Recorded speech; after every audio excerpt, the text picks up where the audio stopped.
നിനക്കെന്താണ് ഒരു വൈക്ലഭ്യം? എന്നാ പറയാ, ഞാനുമായിട്ട് അമ്മയുടെ വിസ റിജക്ഷൻ ആയിപ്പോയി. അത് നിൻ്റെ കേസ് മാത്രമല്ല, ഇപ്പോൾ ഒരുപാട് വിസാസ് റിജക്റ്റ് ആവുന്നുണ്ട്.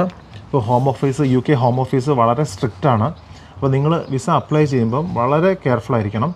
ഇപ്പോൾ ഞാൻ അടുത്ത് കേട്ട കേസസ് എന്താണെന്ന് വെച്ചാൽ, നാട്ടിലെ ചില ഏജൻസൊക്കെ ഫേക്ക് ഡോക്യുമെൻറ്റ്സ് ഒക്കെ കൊടുത്തിട്ടൊക്കെ അപ്ലൈ ചെയ്യുന്നുണ്ട്. അതൊക്കെ ഒരു പ്രാവശ്യം പിടിച്ചു കഴിഞ്ഞാൽ അത് വലിയ ഇഷ്യൂസാണ്. മാത്രമല്ല, ആദ്യത്തെ പ്രാവശ്യം റിജക്റ്റ് ആയെന്ന് കഴിഞ്ഞാൽ നെക്സ്റ്റ് ടൈം അപ്ലൈ ചെയ്യുമ്പോൾ അത് കിട്ടാനുള്ള ചാൻസസ് പിന്നെയും വളരെ കുറയാണ്. അപ്പം നിങ്ങൾ ഒറ്റയ്ക്ക് അപ്ലൈ ചെയ്യാൻ ഉറപ്പില്ല എന്നുണ്ടെങ്കിൽ തീർച്ചയായിട്ടും നല്ല ക്രെഡിബിൾ ആയിട്ടുള്ള ഏജൻസി വഴി പോവാം. ഞാൻ നിനക്കൊരു ഏജൻസി സജസ്റ്റ് ചെയ്യാം, വിസ റൂട്ട്സ് എന്ന് പറഞ്ഞിട്ട്. അവരിപ്പോൾ ലാസ്റ്റ് 4 ഇയേഴ്സിൽ തന്നെ ഓൾമോസ്റ്റ് 60,000 വിസാസ് പ്രോസസ്സ് ചെയ്തിട്ടുണ്ട്.